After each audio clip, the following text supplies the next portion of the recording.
Okay, we're going to start with a problem about comparing buying, renting, or leasing. So a couple terms to know. A lease is a contract for purchasing to use a property such as a building or vehicle from another leaser for a specific time. So I know lots of people lease their vehicles. Equity is the difference between the value of an item and the amount still owing on it. Okay. And an asset is an item or a portion of an item owned. So lots of times people might not be rich necessarily in the money that they have in the bank, but they could be rich in the assets that they own because they own a bunch of houses or businesses, right? Appreciation is an increase in the value of an asset over time. So lots of times houses increase in price. Depreciation is a decrease in the value of an asset over time. So your vehicles always depreciate over time. Melinda and Milan both need a place to live. Melinda has decided to rent a house for $1,200 per month. Milan has decided to buy a house for $210, and he will finance it with an 18-year mortgage, 3.9% compounded semi-annually. Milan must make a down payment of $17,000, and he will pay off the mortgage with regular monthly payments. The house appreciates at 2% per year. So let's talk about all this after 7 years. Okay, so Melinda rent. So she's going to pay $1,200 every month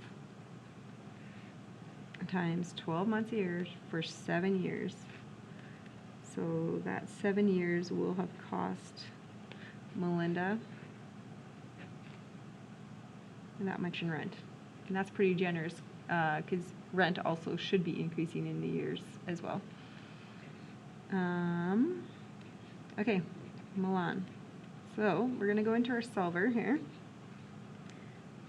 So NI, previous value, monthly payments, future value, payments per year, compounds per year. Okay, so we're going to talk about 7 years, so 12 months. 3.9% is the interest rate, and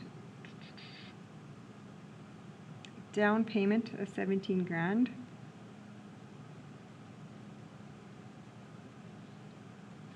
So you take that off. Payments, we don't know. And the future value, 0. Going to make monthly payments, and it gets compounded semi-annually. Okay, so into our solver. So 7 times 12, like I said, you could just type that in there. Sorry, no, I don't want 7. An 18-year mortgage. Sorry, 18-year mortgage. So change that to 18. Okay, backtrack, 18-year mortgage. There we go. 3.9%. I'm just going to type this in here. So that's $193,000 loan. We want it to get to 0.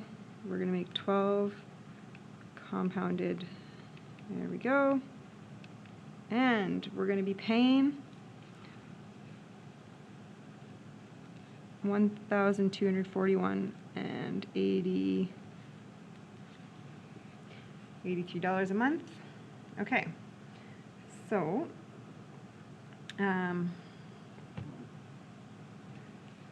she's going to be making that payment for 12 months, 7 years. Okay, so she'll have put how much money in. So I want to go to that. My payments. So there's my payments. I just like to times it by -1. Okay, so I have it in there times 12, so that's much per year, times 7 years.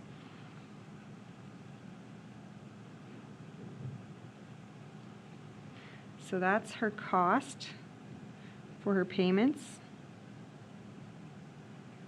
And she's also put out of her pocket $17,000.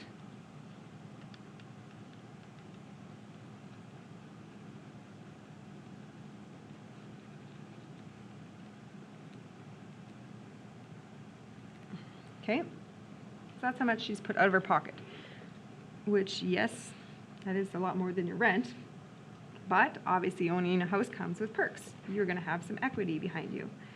Okay, so now we're going to go back into what we have to figure out is that our house appreciated. So our $210,000 house, 1.02 to the 7th power. So you're compounding. So for instance, like this is what you're doing in the long run. So it appreciated that much plus that. So the next year your house is worth $214,200, right? So you're just going to keep compounding and compounding every year.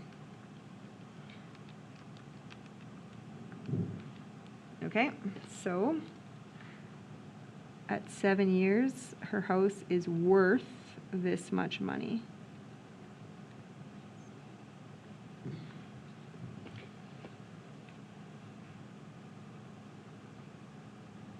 Okay, so now the other thing is that she obviously didn't pay off her mortgage in 7 years, so she still has an amount owing.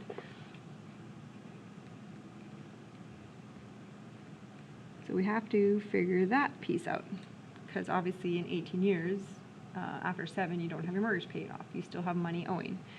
Okay, so let's go back into our calculator. Let's write down all of these things. Okay, so let's do this for 12 months times 7 years. We knew the interest.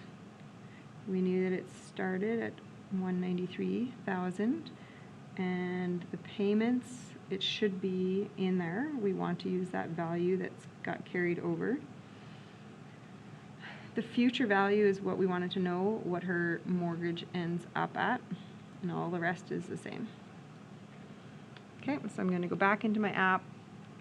So now I'm changing this after 7 years. So what did her mortgage end up at?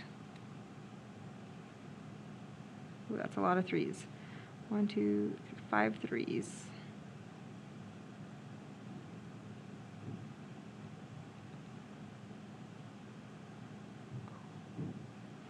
So she still has that much owing on her mortgage. Okay, so if she sold her house, so the profit she's going to make would be the house value, right? And she doesn't just clear that because she still owes on the mortgage.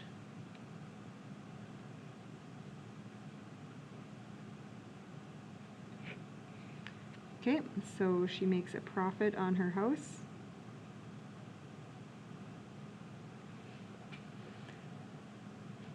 Okay, so how much did her cost of her house actually end up at?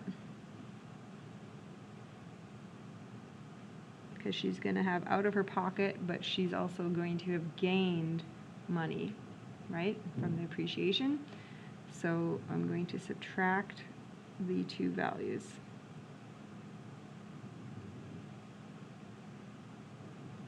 So the total cost to live there for 7 years was $13,400 and some, which is a lot better than $100,000. So you can see that, yes, out of your pocket, it looks a little bit scarier, but think about it, you're going to be selling your house and it's going to have appreciated, so you're also gaining some equity at the same time as spending money. But if you rent, right, it's just coming straight out of your pocket and you're not going to have anything at the end to show for it.